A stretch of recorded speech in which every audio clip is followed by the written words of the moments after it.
Friends, welcome to my channel novel explain. तो इस video में मैं रिप्लेसमेंट कॉन्ट्रैक्ट मांगा का जो नेक्स्ट पार्ट है वो एक्सप्लेन करने जा रही हूँ। जैसे कि हमने लास्ट चैप्टर में देखा था, जो लू शो होता है ना, वो शू चिचिन के साथ बात कर रहा होता है कि तुम्हें अभी गू फैमिली से चले जाना चाहिए, तुम्हें उसके लिए जो भी चीज़ चाहिए मैं तुम्हारी हेल्प करूँगा।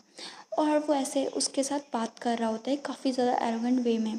तभी शू चिचिन हम देखते हैं, वो सोच रहा होता है अपने मन में कि मुझे इस लू शो से ना दूर ही रहना चाहिए, ये कोई अच्छा इंसान नहीं लग रहा।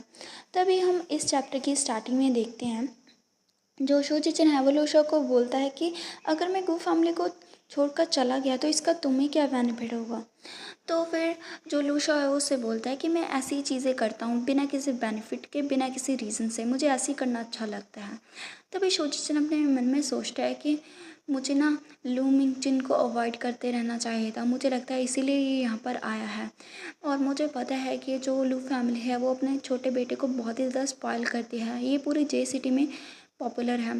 तभी जो लू शो है वो उससे फिर से बोलता है कि मैं तुम्हें चाहे जितना पैसा तुम चाहोगे मैं उतना पैसा तुम्हें दूंगा, इसके अलावा मैं तुम्हें जॉब भी ऑफ़र कर सकता हूँ, और इसके अलावा कोई और ऐसी चीज़ है जिससे तुम अनसेटिस्फाइड हो तो मुझे बता सकते हो। तभी शुचिचन अपने मन में सोचता है कि इसका एटीट्यूड कितना ज़्यादा बुरा है, ये तो मुझे ऐसे दिखा रहा है जैसे कोई चैरिटी कर रहा है, ये तो गुहान से भी ज़्यादा गया गुजरा है। तभी शुचिचन उससे बोलता है कि नहीं, मुझे इसकी ज़रूरत नहीं है, तुम्हारे काइंड ऑफर के लिए थैंक यू। इसके अलावा गू फैमिली में रहना गू फैमिली का मैटर है, मेरे और मेरे हस्बैंड के बीच की बात है।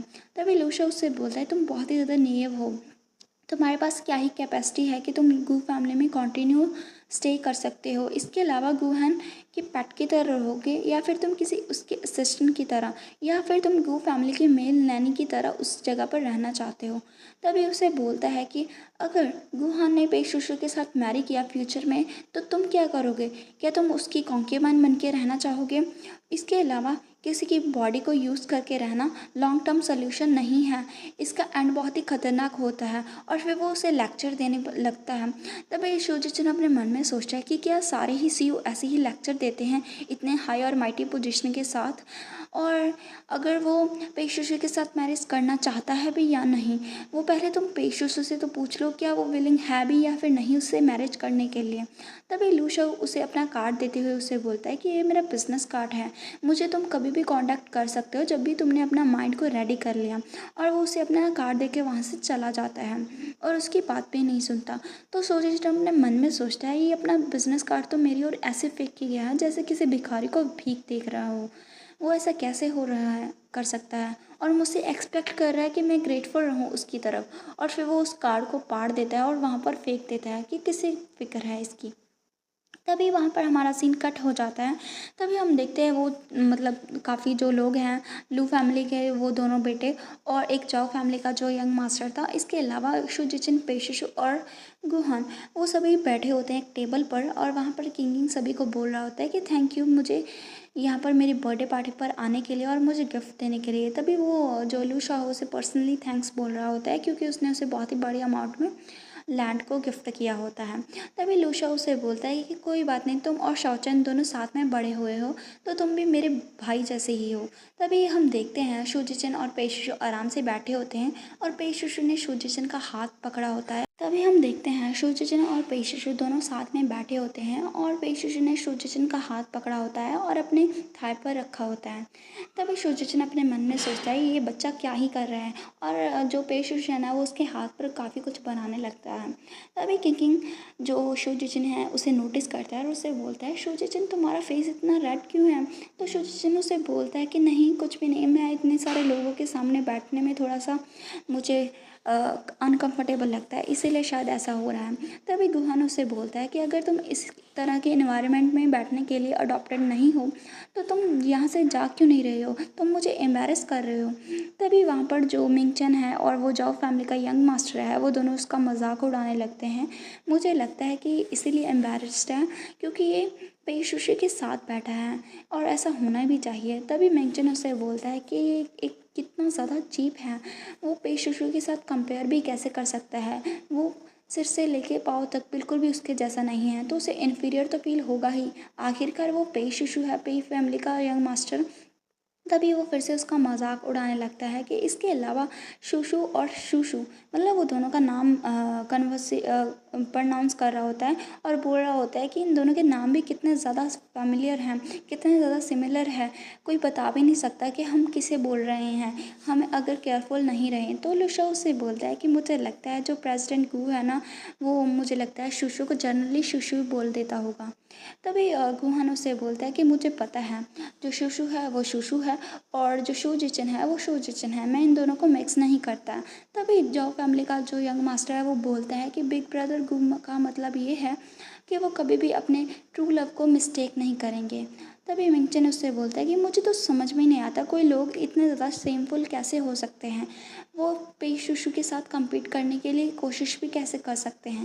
तभी शुजिचिन का वहाँ पर रहना मुश्किल हो जाता है और वो इस वजह से नहीं, उनकी बातों की वजह से नहीं, बल्कि पेई शुशु की वजह से, क्योंकि पेई शुशु उसके हाथ को काफ़ी देर से पकड़े रखा होता है, जिसकी वजह से उसके हाथ में दर्द होने शुरू हो जाता है और वो सोच रहा होता है कि ये पेई शुशु कैसा है।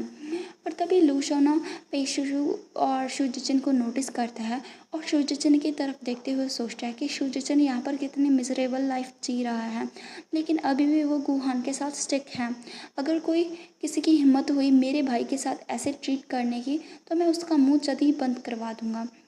तभी पेई शुशु है ना वो खांसने लगता है और बोलने लगता है कि एक्चुअली मुझे लगता है सभी लोग अपने अपने में यूनिक होते हैं, कोई भी किसी चीज़ का सब्स्टिट्यूट कैसे हो सकता है किसी के लिए। तभी जो मतलब जो जाओ फैमिली का यंग मास्टर होता है और मिंगचन दोनों ही बोल रहे होते हैं कि हाँ पेई शुशु कितना ज़्यादा ब्यूटीफुल काइंड और एंजल है। और फिर वो उससे बोलता है कि हाँ हमारा पेई शुशु काफ़ी ज़्यादा काइंड है। तभी पेई शुशु स्माइल करने लगता है और अपने मन में सोचता है कि काइंड, अगर ये मेरे शुजिचिन के लिए नहीं होता तो मैं ऑलरेडी तुम लोगों से डील कर चुका होता। तभी शुजिचिन अपनी हंसी को बहुत ही मुश्किल से कंट्रोल करता है और सोचता है कि ब्यूटीफुल काइंड एंजल, वो लोग इस तरह से पेई शुशु को डिस्क्राइब करते हैं। तभी पेई शुशु उसके लात मारता है तो शुजिचिन गुस्सा हो जाता है, उसे चिमटी काटता है। तभी जो पेई शुशु है ना उसे बोलता है कि शुशु, मैंने सुना है तुम्हें मीट खाना बहुत ही अच्छा लगता है, तुम इसे और ज़्यादा खाओ, इससे तुम्हारा वेट गेन होगा, तुम बहुत ही ज़्यादा पतले हो। तभी जो मिंगचन और जाओ एक दूसरे की ओर देखते हैं और सोचते हैं कि पेई शुशु शुजिचिन को सर्व कर रहा है, वो तो एक दूसरे के राइवल हैं, है ना। तभी वहाँ पर एक लेडी आती है सर्वेंट और वो वहाँ पर मैंगो केक रखती है। तभी गुहाना ना बहुत ही गुस्से से बोलता है किसने ऑर्डर किया आज का डेजर्ट, और क्या तुम्हें नहीं पता कुछ लोगों को मैंगो से एलर्जी है और कुछ लोग उसे खा नहीं सकते। तभी वो लेडी उससे बोलते हैं कि बहुत सारे जो ऑर्डर्स हैं आज के वो मिसेस गू ने दिए हैं और जो बाकी के बचे थे वो शुजिचिन ने दिए हैं। तभी गुहान शुजिचिन पर काफ़ी गुस्सा करता है कि क्या तुम्हें नहीं पता शुशु को मैंगो से एलर्जी है, क्या तुम ये पर्पसली कर रहे हो। तो शुजिचिन अपने मन में कहता है कि मैं भी मैंगो से एलर्जिक हूँ और मैं कैसे ऑर्डर कर सकता हूँ। फिर वो उससे बोलता है कि मैंने ऐसा नहीं किया, ज़रूर मिसेस गू ने ये भूल कर दिया होगा। तभी गुहान उससे बोलता है कि अगर शूशु की एलर्जी बहुत ही ज़्यादा सीवियर हुई तो उसे हॉस्पिटल में जाना पड़ सकता है। क्या तुम्हें पता है इस बात के कितने ज़्यादा साइड इफ़ेक्ट हो सकते हैं, इसके अलावा तुम्हें ही अब उसका पोर्शन का केक खाना होगा। तभी जो शुजिचिन है ना उसे देखता है और सोचता है कि मैं भी इस केक को नहीं खा सकता। तभी पेशश भी के जो मतलब एक्सप्रेशन है वो चेंज हो जाते हैं और यहाँ पर ये वाला चैप्टर फिनिश हो जाता है। तो यहाँ पर हमें पता चलता है लू फैमिली के बारे में और लू फैमिली के यंग मास्टर के बारे में और कि उसका जो लू शो का छोटा भाई था वो बचपन ही में ही बर्न हो गया था, वहाँ पर आग लग गई थी। तो आपको क्या लगता है क्या जो लू फैमिली का यंग मास्टर है वो ज़िंदा हो सकता है या फिर नहीं।